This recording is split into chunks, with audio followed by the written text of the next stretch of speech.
Bonjour chers internautes. Que se passe-t-il encore avec Mahamadou Dicko? Mahamadou Dicko et le président du Niger M. Bazoum se sont rencontrés en Mauritanie et ont discuté très sérieusement du Mali et le renversement de la transition. Un imam qui fait de la politique et déstabilise son pays. Ce genre de personne veut-il le bonheur du Mali? Eh bien comme vous le savez, nous avons pu suivre Mahamadou Dicko et espionner les deux hommes. En effet, Mahamadou Dicko est très pauvre en ce moment et il lui faut de l'argent. Si Dicko n'a pas d'argent dans ces derniers moments, il ne pourra pas s'en sortir. Vous vous êtes posé la question pourquoi? Vous vous êtes posé la question, pourquoi Mahamadou Dicko a-t-il rencontré le président du Niger?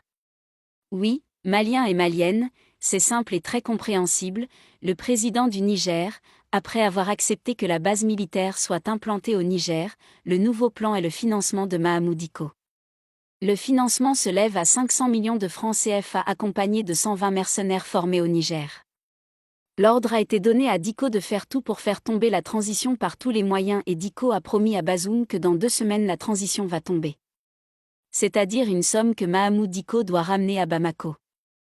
Il hébergera les mercenaires à Sébenikoro dans une cité appelée cité BMS. Leur réunion se passera entre 2h et 3h du matin.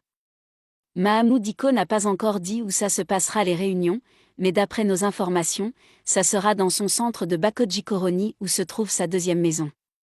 C'est vers cet endroit qu'il avait fait son dernier rassemblement où il a été humilié en disant qu'il partait faire la lecture du Coran. Pourquoi Dicko ne veut pas laisser la politique? Maliens et Maliennes, si vous ne dites pas la vérité à Dicko, beaucoup de sang seront versés à cause de lui. Si les mercenaires arrivent à rentrer à Bamako, ils sèmeront la terreur sur le sol malien. Pourtant, les militaires ont été très clairs, il faut libérer le pays d'abord de la main des djihadistes avant de faire quoi que ce soit. Un pays qui n'est pas libre, comment voulez-vous parler de la politique? Si vous avez des parents au nord du Mali, appelez-les et demandez-les si les militaires travaillent bien ou pas, si les villages sont en train d'être libérés ou pas, si les régions se libèrent ou pas. Vous, peuple du Mali, voyez la vérité en face. Le président du Niger, en collaboration avec le président ivoirien Alassane Ouattara, veulent faire de Boubou Cissé votre président par tous les moyens et ils sont en train d'utiliser les stratégies les plus dangereuses. Maliens et Maliennes, si Mahamadou Dicko arrive à faire rentrer les mercenaires et donner un peu d'argent aux autres politiciens comme Amion Guindo, comme Amadou Goïta, comme Tereta.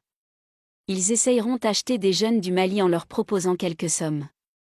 Jeunesse du Mali, n'acceptez pas, ne vendez pas votre dignité, ne rentrez plus dans le faux. Dites-leur que le Malien du Malikoura n'est pas à vendre. Dicko a décidé de faire de sa prière de vendredi, de la politique. Il va parler de la politique. Dites-nous, s'il parle de Dieu ou il a pour mission de parler de la politique.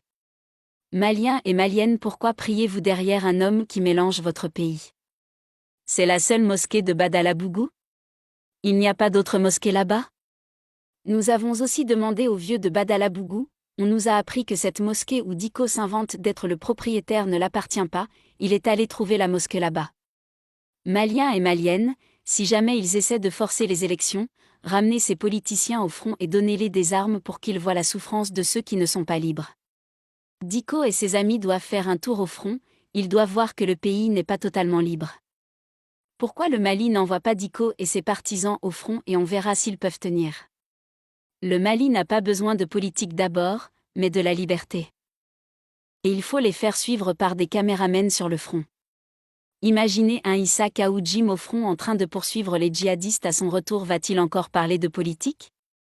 Maliens et Maliennes, dites à Bazoum et à Alassane que nous n'allons jamais les laisser détruire les Maliens et on dévoilera toujours leurs secrets.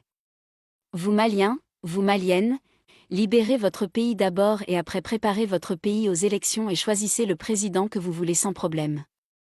Vive la paix!